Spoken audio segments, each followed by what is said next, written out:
Halo, kita ada di modul 6. Setelah membahas tentang siklus pendapatan, maka kita akan membahas tentang siklus pengeluaran. Kedua sistem ini atau kedua siklus ini merupakan bagian dari proses bisnis yang akan saling terkorelasi dan terintegrasi, di mana efek dari adanya pendapatan juga akan berakibat terhadap adanya siklus pengeluaran. Kegiatan-kegiatan yang berhubungan dengan pengeluaran juga merupakan bagian penting dari perusahaan, baik dari segi operasional maupun segi strategi dari organisasi. Siklus pengeluaran dimulai ketika organisasi memerlukan barang atau jasa untuk mensupport kegiatan organisasi. Jika kita bicara perusahaan menyediakan produk terhadap jasa, layanan atau barang, maka sebagai awalan perusahaan membutuhkan dana awal untuk menyediakan fasilitas-fasilitas tersebut. Hal ini juga akan berkaitan dengan adanya beberapa bagian atau event serta agen yang terlibat di dalam proses bisnis perusahaan.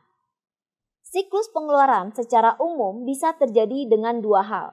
Yang pertama, siklus pengeluaran secara tetap atau secara kontinu terhadap pengeluaran per bulan perusahaan atau bisa jadi merupakan bagian pengeluaran rutin yang berdampak terhadap operasional perusahaan.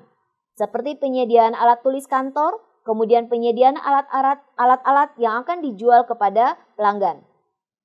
Dalam siklus pengeluaran, permintaan barang atau jasa tetap saja harus berjalan dengan sesuai SOP atau standar operasional yang sudah ditetapkan oleh perusahaan, di mana setiap pesanan pembelian yang dihasilkan harus akurat dan tepat serta diotorisasi oleh bagian-bagian yang terkait atau bagian yang berwenang.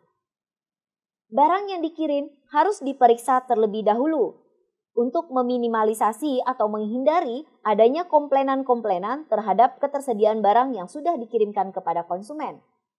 Dalam pengeluaran barang ini, hal ini tentu saja juga berdampak terhadap komunikasi serta relasi yang terbentuk dengan para pemasok.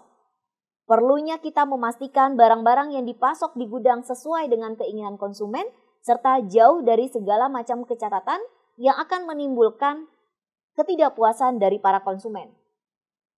Dengan kata lain, di dalam strategi yang berhubungan dengan siklus pengeluaran, cakupan kegiatan-kegiatan yang berhubungan dengan proses bisnis pengeluaran ini diantaranya adalah yang pertama, membeli barang atau jasa dari para vendor atau pemasok yang terpercaya. Dihindari untuk memasok barang dari supplier-supplier yang baru dengan keuntungan yang maksimal namun dengan biaya operasional yang sangat minimal. Yang kedua, membeli barang-barang yang sangat berkualitas.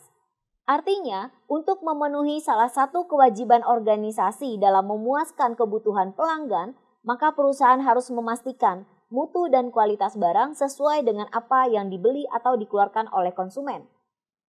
Kemudian membeli barang dengan harga yang terbaik.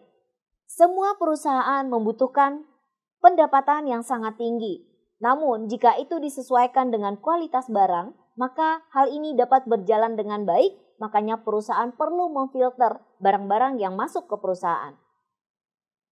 Pemasok harus memiliki sumber daya yang memadai dan menyediakan barang sesuai dengan yang dibutuhkan oleh perusahaan.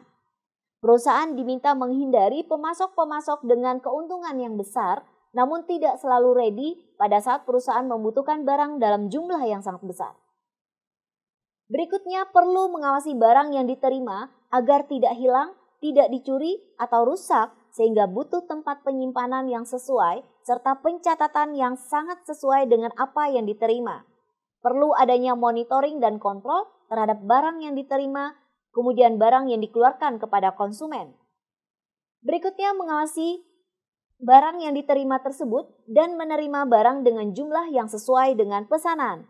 Tidak perlu adanya selisih terhadap jenis barang yang diterima jika hal ini akan berdampak terhadap penumpukan barang di gudang. Dan yang terakhir, perlu memastikan barang dibayar sesuai dengan apa yang dipesan, sehingga komunikasi baik antara pelanggan dengan perusahaan maupun perusahaan dengan pemasok atau stakeholder dapat berjalan dengan baik, dan komunikasi ini tentu saja akan mensupport semua proses bisnis perusahaan dapat berjalan dengan lebih baik. Demikian, terima kasih.